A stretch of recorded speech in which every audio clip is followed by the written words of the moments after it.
Tahoratsiz zikr, salovat va istig'for aytsa bo'ladimi? Ko'pchiligimizni o'ylantiradigan muhim savol.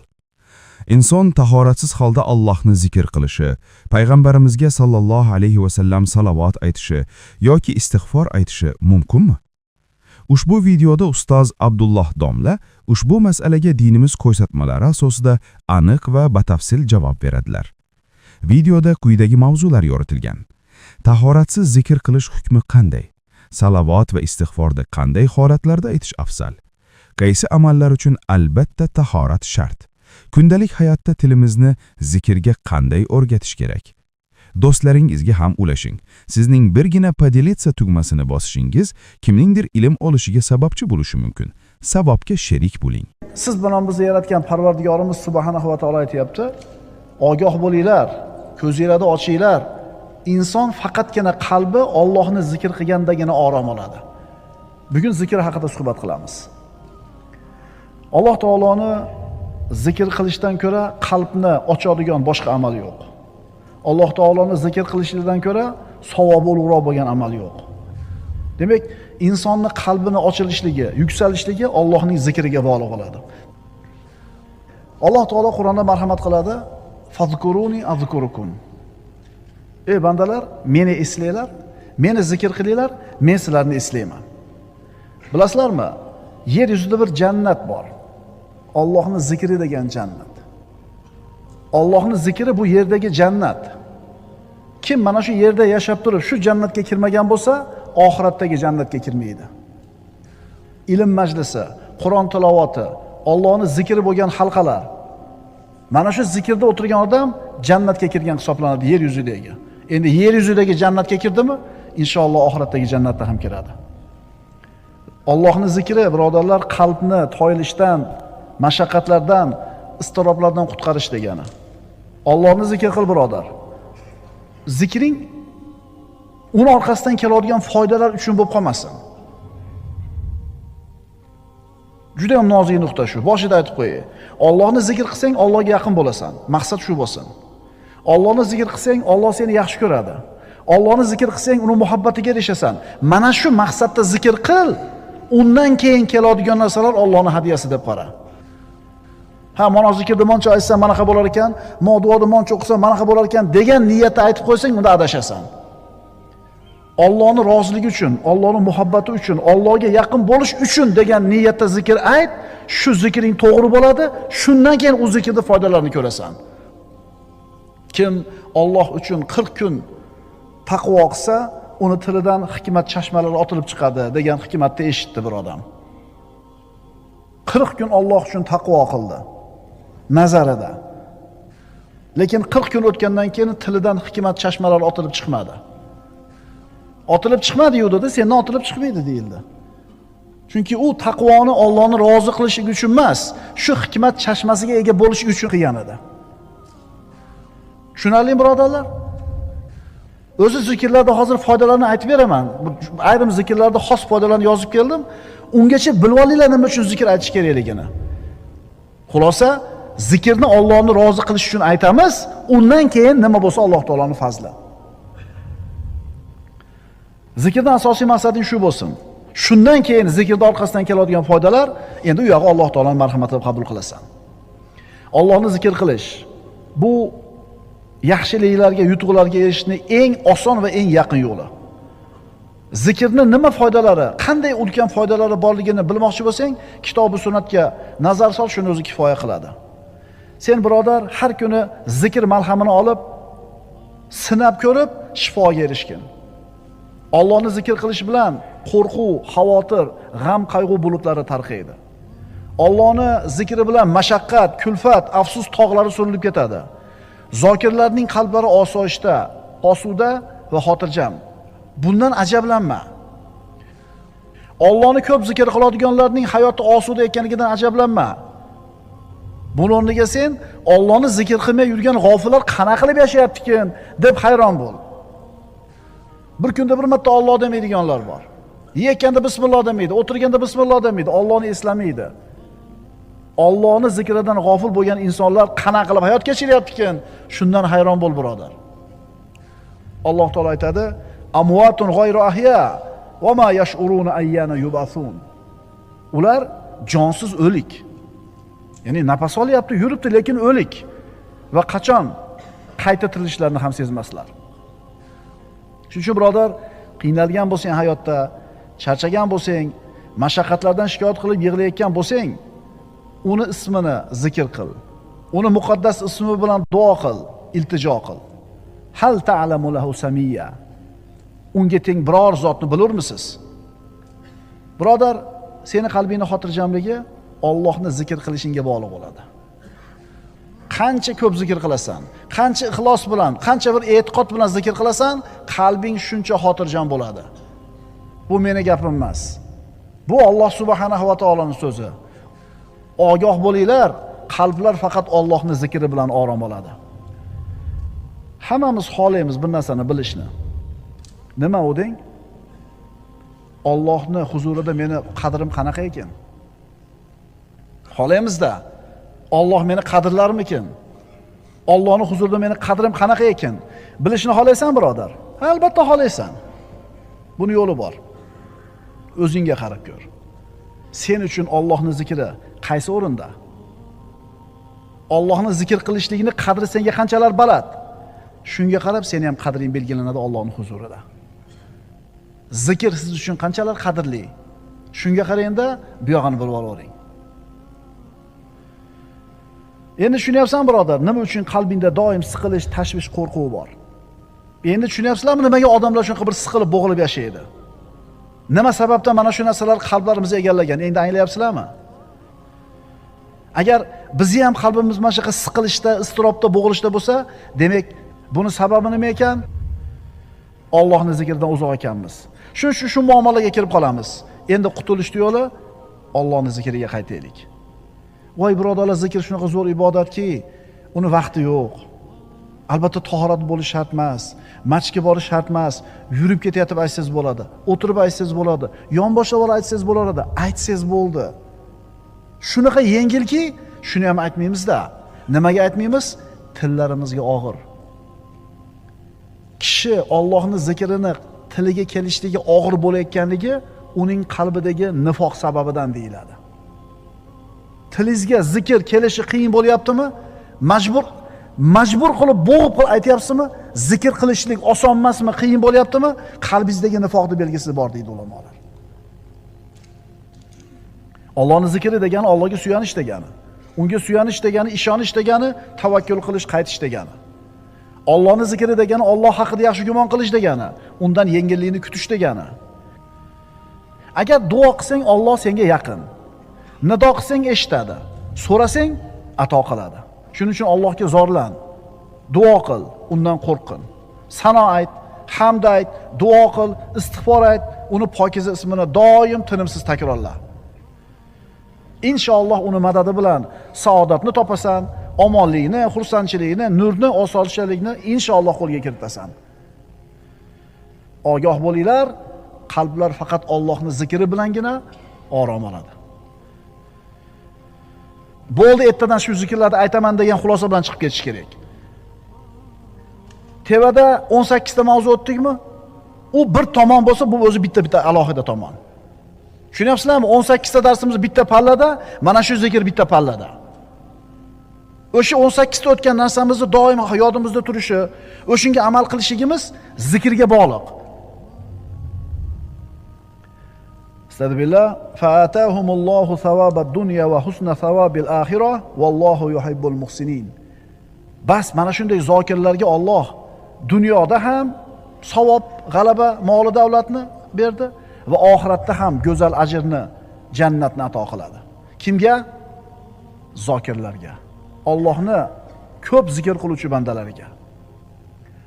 Payg'ambarimiz sollallohu alayhi vasallamdan mana Abu Dardo roziyallohu anhudan rivoyat qilingan hadisga qaraymiz. Rasululloh aytadilar, sizlarga amallaringizlarning eng yaxshisini o'rgataymi? Podshohlaringiz huzuridagi eng pokizasini o'rgataymi?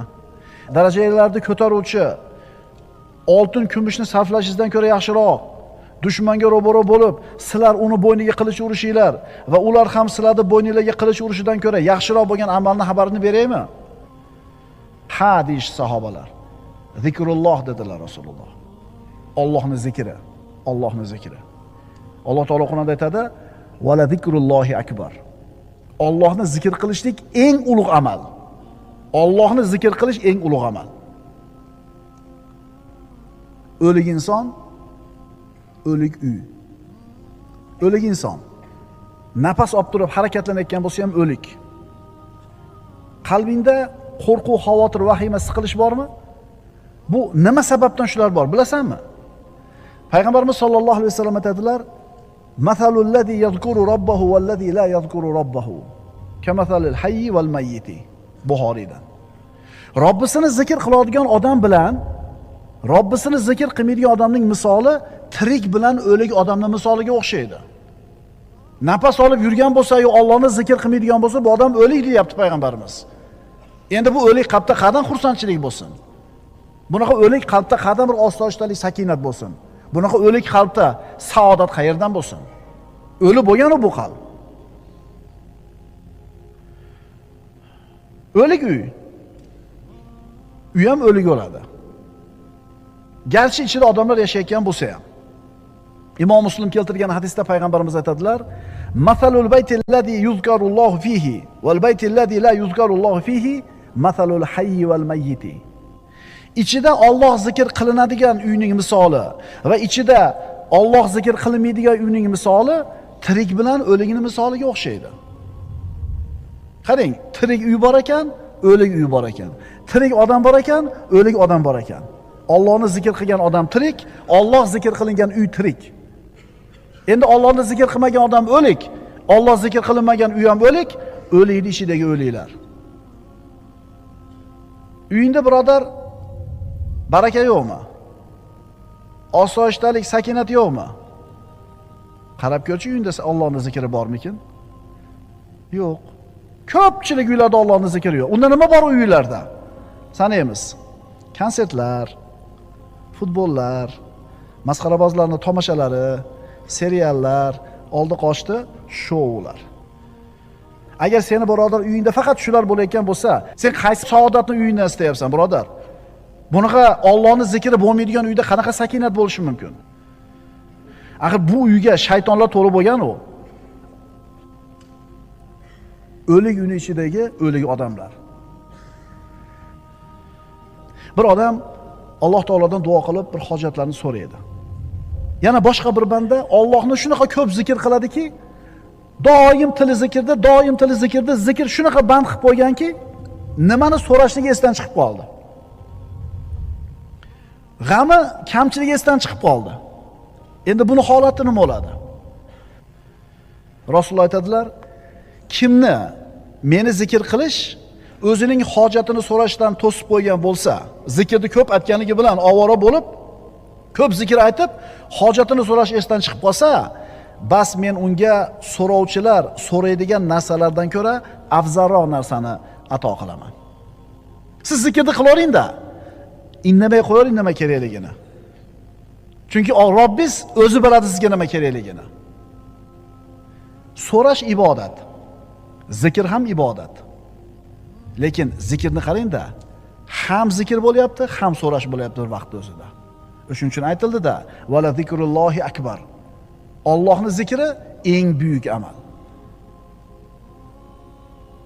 Alloh taolo aytadi: "Men bandamning men haqidagi gumonidaman.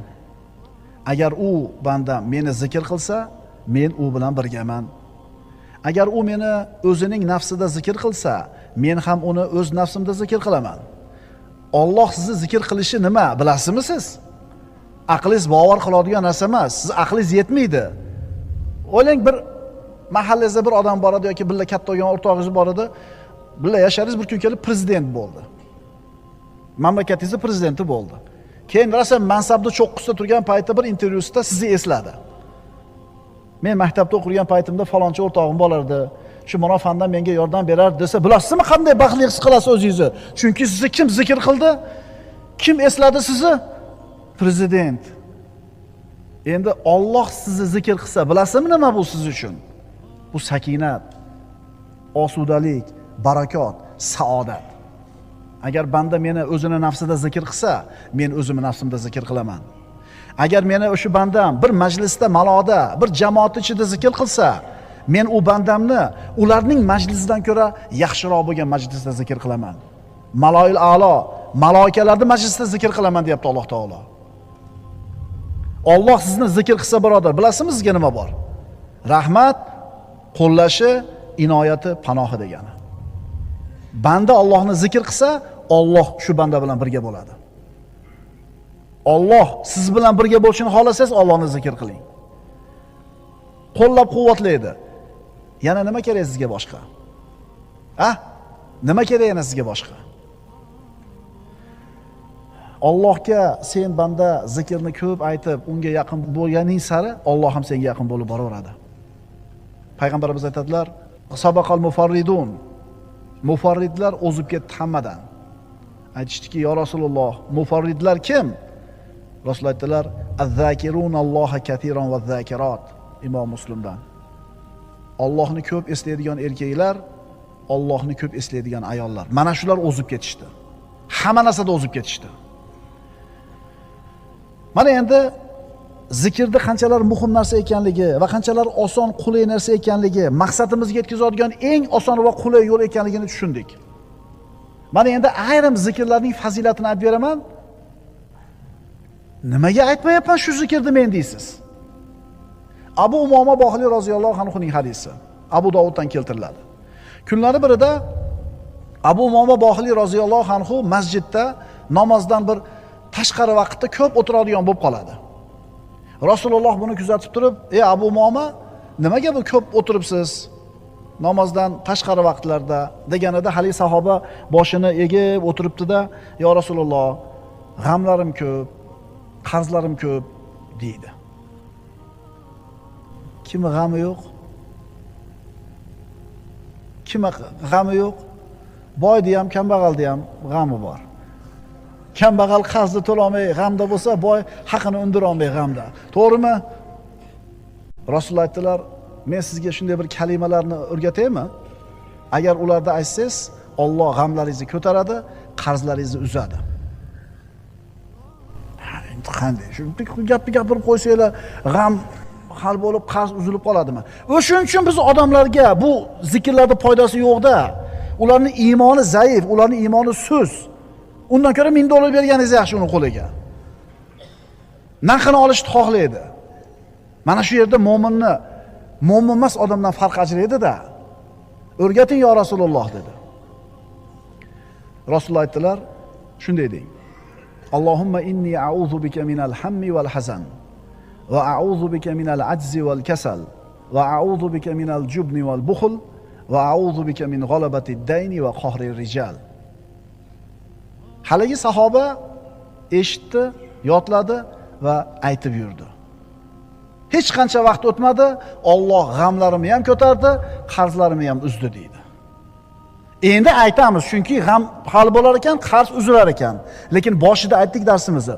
Bu zikrlarda aytishdan maqsad Allohning roziligi, Allohning muhabbati, Allohning yaqin bo'lishlik bo'lsin. Bu masalalar keng beradigan narsalar. Bir qori ukam shu muammoga kirib qolganda men ham xuddi shu nasihatni qilgan edim. Bir oy o'tmadi domla, hamma yo'q hal bo'ldi deb keldi. Chunki biz o'zimiz ham ko'rganmiz-da bu zikrda aytib turib, hayotimizda ta'sirini, hayotimizda samarasini ko'rganmiz. O'shuning uchun ishlanib aytgan edik. Ishlanib olib, ishlanib aytgan ekan, Alloh hal qilibdi. Bir oyda problemalar hal bo'ldi domla deyapti. Birodarlar, uyga kirib olib yig'laysiz. Yig'laysiz. O'sha qilgan duolaringizni, zikrlaringizni foydasini ko'rganingizda kirib shukronasiga yig'laysiz. Lekin zikrni umuman qo'ymay qo'yasiz. Zikrni umuman tilingizdan qo'ymay qo'yasiz. Biz mana shu hadisni voqeligini hayotimizda o'zimiz ham ko'rdik, shogirdlarimizni ham ko'rdik, sizlarni ham inshaalloh ko'ramiz. Faqat ixlos bilan aytilsin, doimiy bo'lsin. Yustajabu li ahadikum ma lam yasta'jil ila Rasululloh. Shoshilmasanglar duolar ijobat bo'ladi. Qanday qilib shoshilamiz yo Rasululloh? Rasululloh aytdilar, sizlardan bittanglar Allohga duo qiladi, keyin aytadi, duo qildim, Alloh ijobat qilmadi deydi. Mana shu odam shashiltirdi, endi buni duosi ijobat bo'lmaydi. Istig'forning ayrim foydalari. Nuh alayhissalom o'zini qavmini 950 yil da'vat qildi. Va ularga Robbilariga istig'for aytishlikni buyurdi. Avvalambor gunohlarga mag'firat. Men dedimki, Parvardigoringizdan mag'firat so'ranglar, albatta u o'ta mag'firatli bo'lgan zotdir. Ikkinchisi, yomg'ir yog'ishiga sabab. Yursilis sama alaykum midrora. U zot ustinglarga osmondan yomg'ir yog'diradi. Rizqmi, barakami? Uchinchi foydasi, moli dunyo, farzandlar bilan quvvatlaydi. Va yumdidukum bi amwalin va banin. Va sizlarga moli dunyo, bola chaqa bilan madad beradi. To'rtinchi foydasi, bog'i bo'stonlarga sabab bo'ladi. Va yaj'alakum jannatin. U Alloh sizlarga bog'i bo'stonlarni beradi. Beshinchi foydasi, daryolarda suvni serob bo'lishiga sabab. Va yaj'alakum anhara. Sizlarga oqar daryolarni ato qiladi. Bitta istig'forga. Oltinchi foydasi, jismoniy quvvatingga quvvat bo'ladi istig'forni ko'paytishing. Va yazidukum quvvatan ila quvvatikum. Va kuch-quvvatlaringizga yana kuch-quvvat beradi. 7-foydasi, istig'for chiroyli rizqni kelishiga sabab bo'ladi. Yumatti'ukum mata'an hasanan ila ajalin musamma. U Alloh sizlarni ma'lum muddatgacha chiroyli rizq bilan bahramand qilur.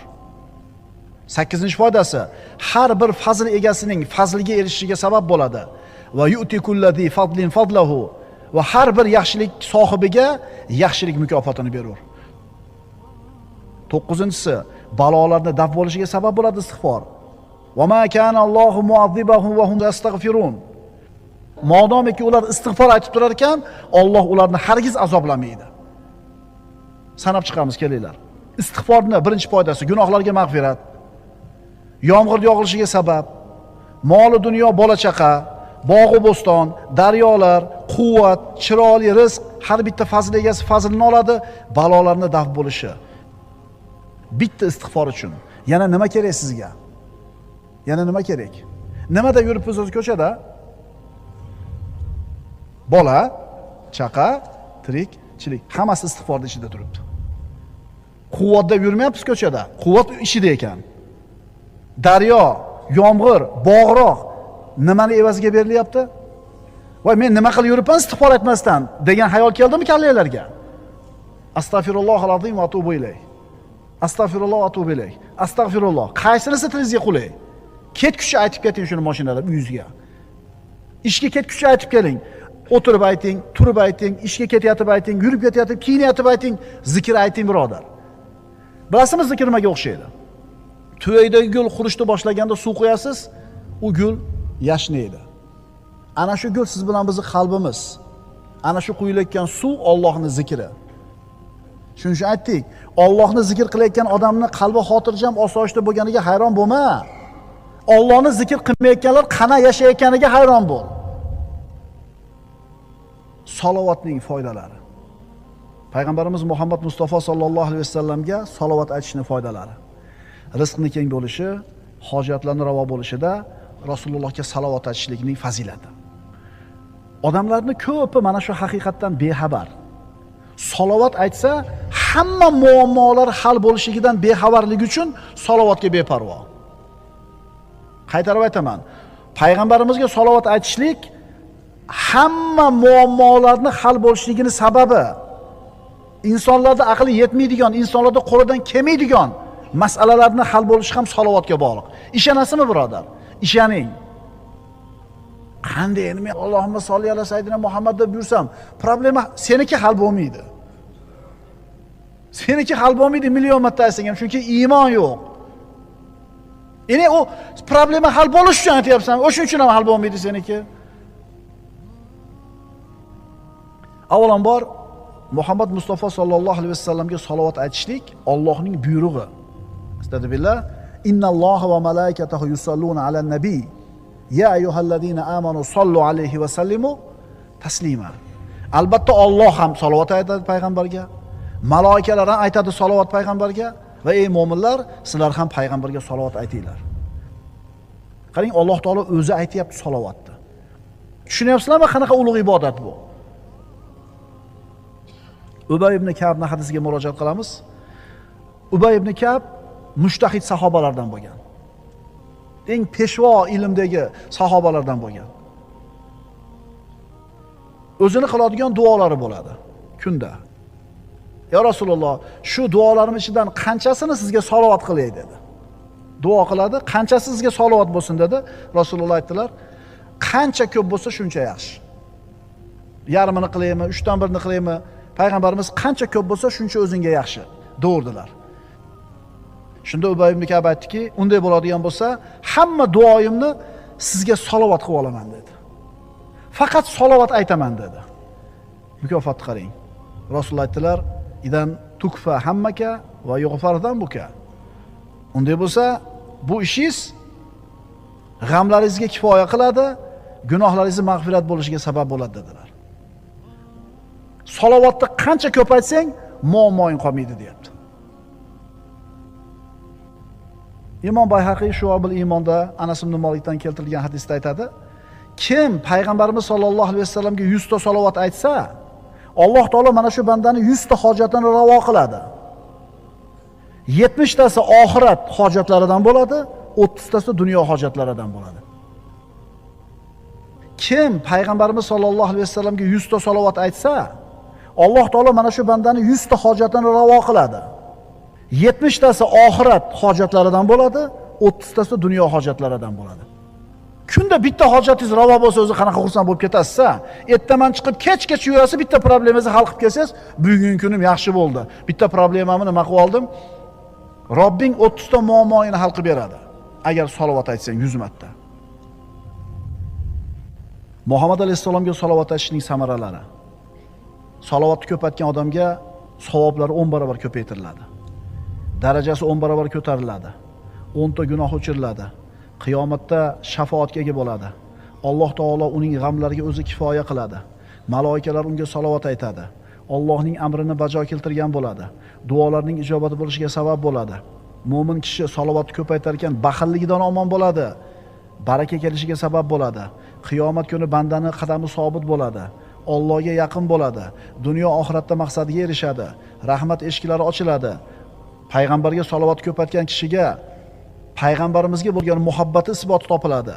Faqirlikni yo'q bo'lishiga sabab bo'ladi. Musulmonning qalbi tirilishiga sabab bo'ladi. Rasulullohga manzilat jihatdan yaqinlashadi va yana bundan boshqa 100 dan ortiq fazilatlarga, xayriyatlarga ega bo'ladi. Kim? Rasululloh sollallohu alayhi vasallamga salovat aytgan kishi. Ana istig'forning foydasi. Ana salovatning foydasi. Yana aytiladi, kim kalima tavhidni la ilaha illalloh vahdahu la sharika lah lahul mulku va lahul hamdu va huva ala kulli shay'in qodirni bir kunda 100 marta aytsa, 100 ta gunoh o'chiriladi, 100 ta savob yoziladi, 100 ta darajasi ko'tariladi va Alloh uni 100 ta balodan saqlaydi. Yana nima kerak bizga? Ha? Yana nima kerak bizga? Afzalu zikri la ilaha illalloh. Zikrlarning eng afzali la ilaha illalloh. Alloh azza va jalla siz bilan bizga xitob qilib aytayapti. Ala bi zikrillahi tatmainnul qulub. Ogoh bo'linglar, qalblar faqatgina Allohning zikri bilan orom oladi. Alloh azza va jalla doim o'zini zikr qiladigan zokir bandalardan qilishligini so'raymiz. Alloh o'zi tavfiq bersin. Bizdan niyat, bizdan harakat, tavfiq Allohdan.